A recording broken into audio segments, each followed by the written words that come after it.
Deddy Mulyadi, Gubernur Jawa Barat, pusing 7 keliling warisan hutang 300 miliar dari Pemprov sebelumnya bikin Kepala Gubernur Jawa Barat ini cenat-cenut. Baru beberapa bulan menjabat sebagai Gubernur Jawa Barat, guys, Deddy Mulyadi langsung dihadapkan dengan masalah-masalah yang serius yang tentunya membuatnya mengelus dada. Di mana ada beberapa fakta yang mengejutkan ya, dari warisan hutang pemerintahan sebelumnya mencapai angka yang fantastis.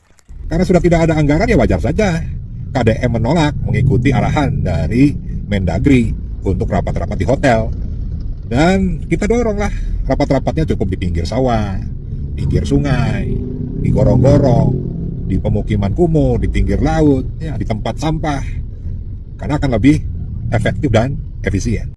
Kang Deddy, kenapa sih kekeh nggak mau rapat di hotel-hotel untuk para pejabatnya dan para pegawainya? Nah, pertanyaannya adalah, apakah kabupaten-kabupaten yang fiskalnya rendah, yang sekolahnya masih pada jelek, irigasinya jelek, jalan-jalannya jelek, puskesmasnya jelek, kemudian BPJS-nya belum terbayar, kemudian sanitasi lingkungannya masih buruk, kemudian apalagi tingkat pendapatan per kapitanya masih rendah, kemiskinannya tinggi, rakyatnya terlibat pinjol, kemudian bank emok, dan berbagai ragam lagi, mau uang yang dikumpul-kumpulin dari pajak itu dibuat untuk kegiatan rapat-rapat di hotel di kota besar. Bintang 1, bintang 2, bintang 3. Karena rata-rata pejabat nggak mau rapat di hotel melati. Nah, ini kan tidak boleh terjadi. Karena itu tidak boleh terjadi, pemerintah ini ya sudah, namanya rapat bisa di kantor saja. Uang-uang yang biasa dibelanjakan di hotel-hotel berbintang itu dan di pusat kota itu kita gunakan untuk bangun sekolah, bangun jalan, bangun irigasi, bangun puskesmas, bangun saat kita di toilet hotel bintang 5, toiletnya keren banget. Rakyat kita banyak yang nggak punya toilet. Nah, ini cara saya untuk mengefisienkan anggaran, minimal bisa menyelesaikan problem-problem kecil di masyarakat. Jawa Barat 360 miliar, BPJS-nya belum kebayar. Masa kita mau buangin duit? Ya, untuk itu saya mohon maaf menjadi gubernur yang kekeh pada sikap-sikap saya demi kebaikan masyarakat. Dan saya pun mengajak para bupati, wali kota di seluruh Jawa Barat yang belum kaya-kaya amat, ia ngeluh-ngeluh ke saya karena dana fiskal daerahnya rendah. Yuk kita efisien. Jangan dulu berpesta kita di atas derita. Karena apa? Saya ini pengalaman lah, tahu kalau rapat-rapat di hotel itu, ya kan? Apa sih yang terjadi oleh kita? Penyelenggara rapatnya itu seringkali SPJ-nya, pertanggungjawabannya tidak sesuai dengan realisasinya yang digunakan. Kamar 5, ya kan? Yang dipakai 3. Tahulah gitu.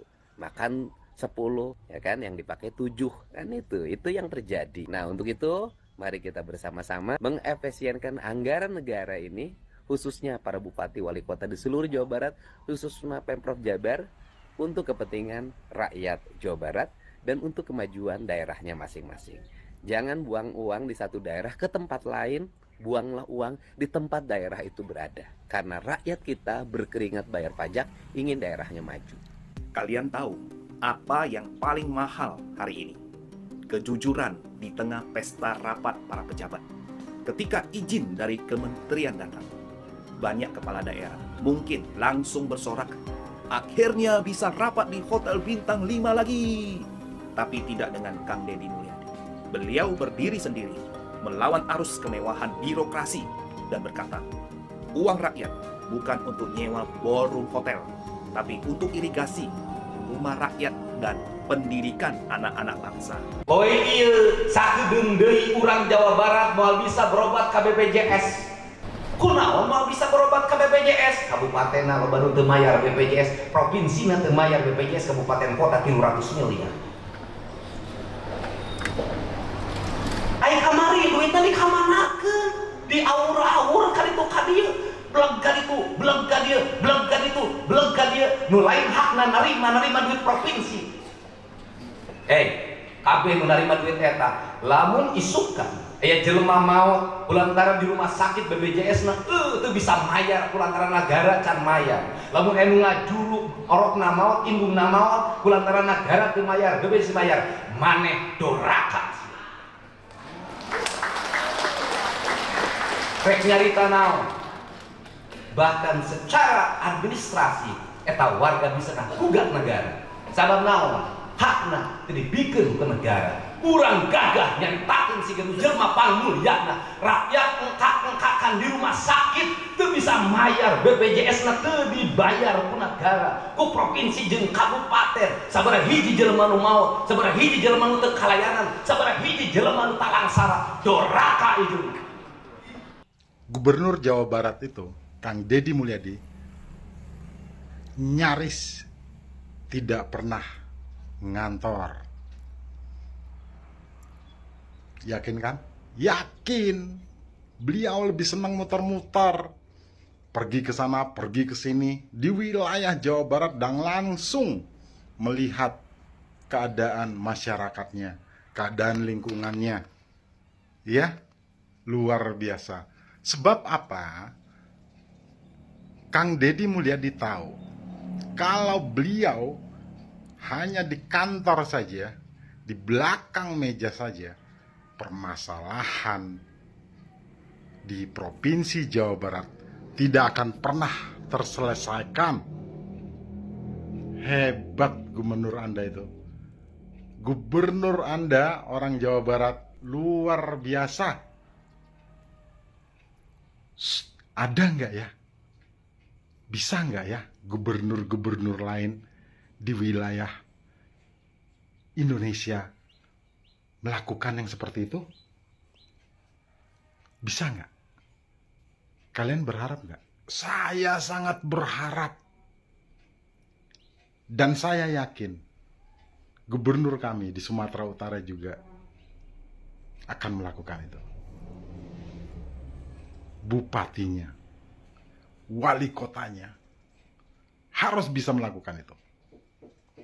Semua urusan birokrasi, semua urusan kantor sudah ada sekretarisnya, sudah ada timnya, pemimpinnya langsung terjun. Luar biasa. Saudara-saudaraku warga Jawa Barat, Anda semua berbahagia. Salam hormat saya buat Gubernur Jawa Barat Kang Deddy Mulyadi. Pemprov Jabar ternyata punya tunggakan hutang BPJS 300 miliar untuk terhadap kabupaten kota. Nah, itu terjadi tahun anggaran sebelum saya pimpin. Makanya tadi saya komplain ke teman-teman Bapeda, kepala dinas kesehatan, kenapa sih dulu ketika kita punya uang fiskal yang sangat cukup lebih banyak hibah dibanding bayar kewajiban pemerintah BPJS. Sepakat gak dengan ini? Berita nasional, ulah Deddy Mulyadi, Barometer Politik Nasional pindah dari Jakarta ke Jabar. Dalam dinamika politik nasional yang selama ini berpusat di Jakarta, kini muncul perubahan yang signifikan.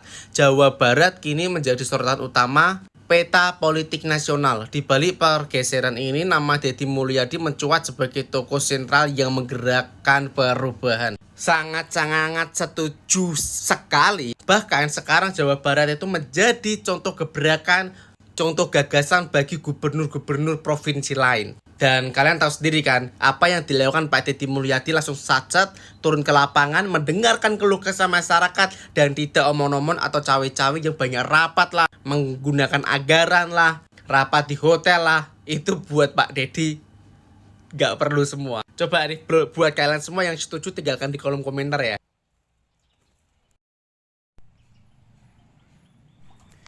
Ini bukan hal kecil ya, apalagi Deddy Mulyadi mengatakan kita mewarisi beban yang sangat luar biasa. Rakyat pasti berharap pembangunan jalan terus, layanan kesehatan membaik, dan bantuan sosial tepat pada sasaran.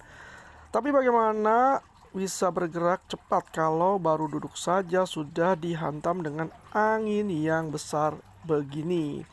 Ucapan Deddy Mulyadi dengan nada kecewa namun tetap tenang seperti biasanya. Dalam pernyataan kepada media, Deddy Mulyadi menegaskan bahwa dia tidak ingin mencari kambing hitam, namun ia menganggap ini penting untuk membuka transparansi kepada publik agar masyarakat tahu kondisi keuangan daerah. Semua ini tentunya harus segera ditata ulang dengan pendekatan bijak dan penuh strategi. Meski pusing dengan hal ini, Deddy Mulyadi tidak kehilangan arah. Ia langsung memerintahkan anggaran daerah untuk menyusun pelunasan utang tanpa harus memangkas program-program prioritas masyarakat kecil. Langkah transparan ini dan terbuka mendapat apresiasi dari berbagai kalangan termasuk tokoh masyarakat, ekonomi daerah. Banyak yang berharap di bawah kepemimpinan Deddy Mulyadi, Jawa Barat bisa bangkit dari jebakan beban masa lalu dan melangkah maju menuju pembangunan yang lebih sehat dan berkelanjutan.